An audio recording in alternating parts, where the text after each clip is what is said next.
हमारा गांव बहुत छोटा सा और शांत है।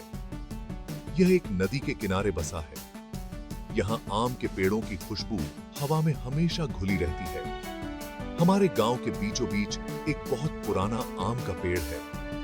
यह हमारे गांव का दिल है।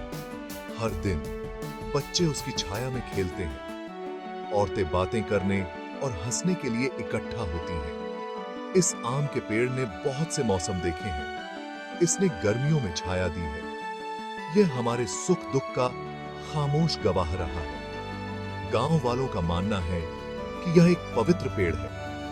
यह पुराना आम का पेड़ हमारे गांव के जीवन का प्रतीक है। यह हमें बदलते मौसमों की याद दिलाता है। यह हमें जीवन की छोटी छोटी खुशियों की याद दिलाता है। यह एक ऐसी जगह है जहां दोस्ती खिलती है।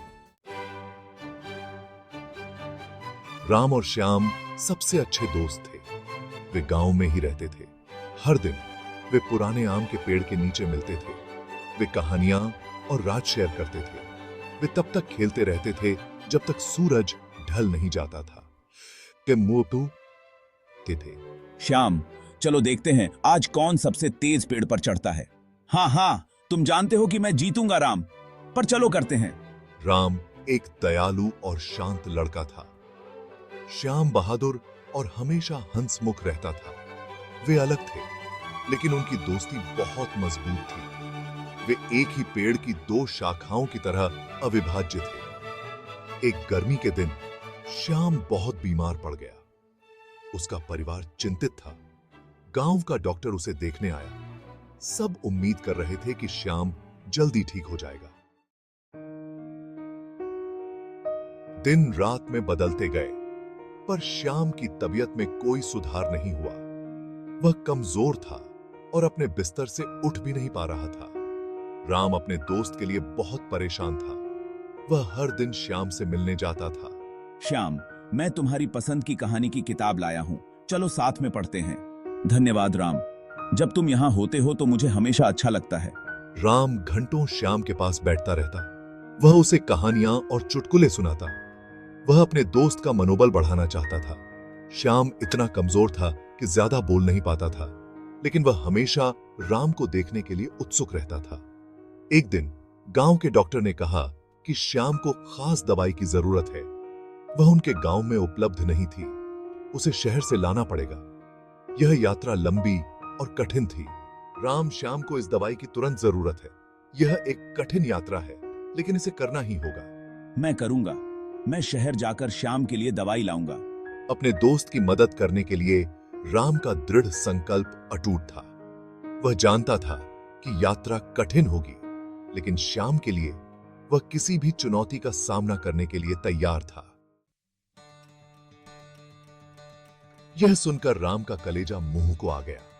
वह जानता था कि श्याम के परिवार के पास दवा खरीदने के लिए पर्याप्त पैसे नहीं हैं। वे पहले से ही डॉक्टर के आने जाने का खर्चा उठाने के लिए संघर्ष कर रहे थे। बिना एक पल गवाए राम ने खुद शहर जाने का फैसला किया। वह अपने दोस्त के लिए दवा लाएगा। मुझे कुछ करना होगा। मैं यहाँ बैठकर श्याम को तड़पते हुए नहीं देख सकता। वह घर घर गया और श्याम की हालत के बारे में बताया। उसने दवा के लिए पैसे इकट्ठा करने में मदद मांगी। राम के समर्पण से ग्रामीण द्रवित हो गए। उन्होंने अपने दिल खोल दिए और जो कुछ भी हो सकता था दिया।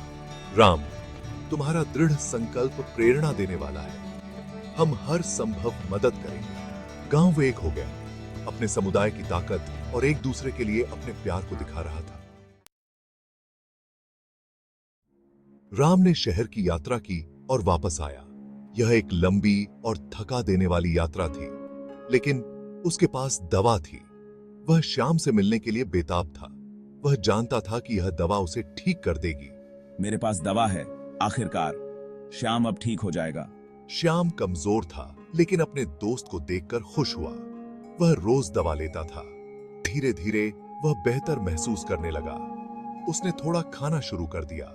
उसने ज्यादा बात करना शुरू कर दी। वह फिर से मुस्कुराने लगा। राम, धन्यवाद। मैं हर दिन थोड़ा मजबूत महसूस कर रहा हूँ। तुमने बहुत अच्छा काम किया राम। तुम श्याम और उसके परिवार के लिए आशा लेकर आए। जल्द ही श्याम बाहर टहलने लायक हो गया।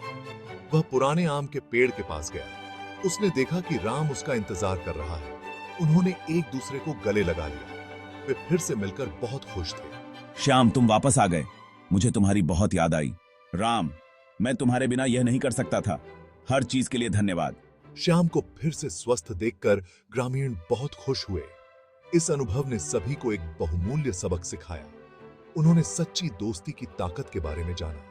उन्होंने सीखा कि प्यार और करुणा किसी भी घाव को भर सकते हैं। उन्होंने सीखा कि मुश्किल समय में भी आशा और एकता उनके जीवन में रोशनी ला सकती है।